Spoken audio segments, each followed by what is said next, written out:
One of the biggest questions we're asked is, are the dogs constantly in their cage? Do the dogs get any free time? Do they get any enrichment? And so I'm taking you on a mini tour. I want you to notice how quiet it is, how relaxed it is, how conducive the environment is to relaxation. So we have 4 dogs in here. There was 8 dogs in the prior room. Above us, or four bedrooms with 4 dogs per room, and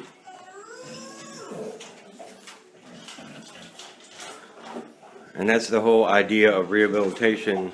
Is these dogs come off the street, out of poor environments, no leadership, no background, and the way to get them to a point where they are adoptable into anybody's home is not to give them all kinds of freedom. It's to give them leadership, to give them the tools necessary to be adopted into a forever home. That is our goal. Do the dogs get enrichment? Absolutely. They learn leash skills, they learn home skills, they learn how to live in an environment much like a home, so that when the potential adopter comes along, they have the skills necessary to become a family member. A lot of these dogs came out of Detroit, out of backyards, severe emaciation, abuse, a couple ex-fighting dogs. And, you know, at some point humans are going to have to realize that you don't treat canines like human beings. You can't give them an ex-boy, you can't spoil them. They need to have regimen and they need to have leadership.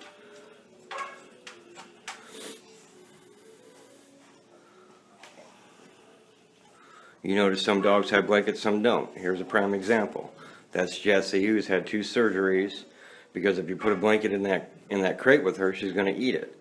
So is it more important for her safety that she doesn't have a blanket, or do we put a blanket in the kennel and risk her dying? I think the answer to that question is pretty simple. In fact, I think it's rhetorical.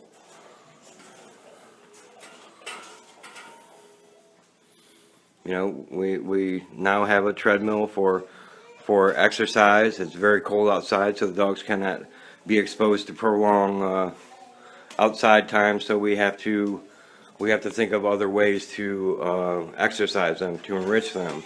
And one of the biggest things we use is mental exercise. You know, 15 to 20 minutes of mental exercise, having to focus, having to work for food, having to sit at doorways, having to accomplish all the tasks that will be asked of them when they go to their forever home, to yield at doorways, to respect furniture, to respect guests.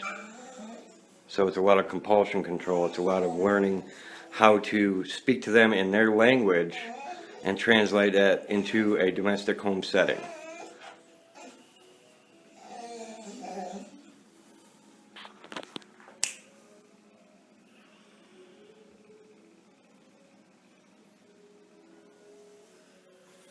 I wish that our day was full of just, you know, puppy dog kisses and all the fun stuff, but part of our mission and part of our responsibility is to teach these dogs the tools that they will need to be in a forever home.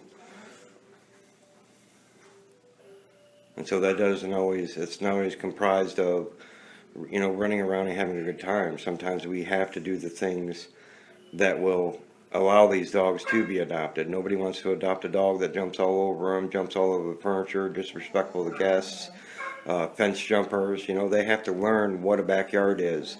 They have to learn that it's our backyard. They have to learn that we are the resource of everything: food, safety, shelter, decision making.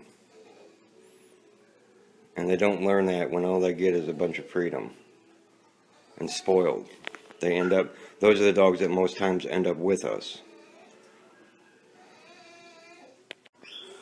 So here's a prime example of one of the exercises that here's Vito. He's an ex-fighting dog out of Flint. And this is the kind of conditioning that we this is how we spend our day. This is what we do for the dogs. You know, instead of worrying about fluffy dog beds and spoiling them with a bunch of,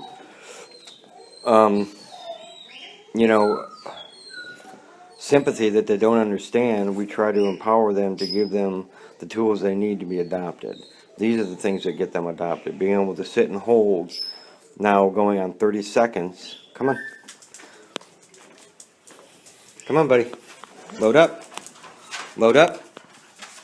You know, understanding those commands. Load up. Load up. You know, a nice calm direct path to the crate. You know, waiting for the food.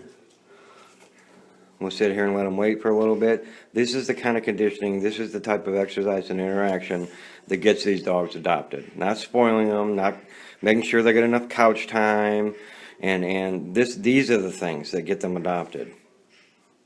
He's in a room full of dogs, he's an ex-fighter, you know, these are the things that we do. You know, so I always want to make sure people are following the right group and the right rescue. If this is not what you want to support and this is not where you want your donation dollars to go, we totally understand.